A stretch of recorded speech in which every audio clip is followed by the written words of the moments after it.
ويستبدل قوما غيركم ولا تضروه شيئا والله على كل شيء قدير. إلا تنصروه فقد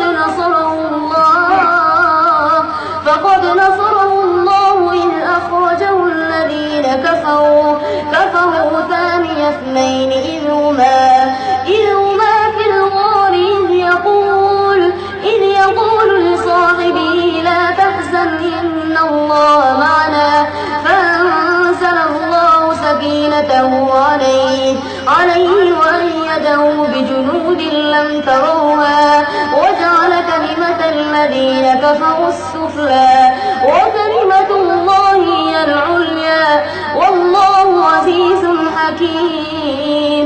انفروا خفافا وثقالا وجاهدوا بأموالكم وأنفسكم في سبيل الله ذلكم خير لكم إن كنتم تعلمون.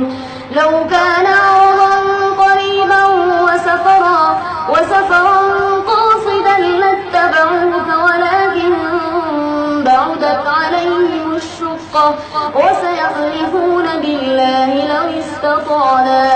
لو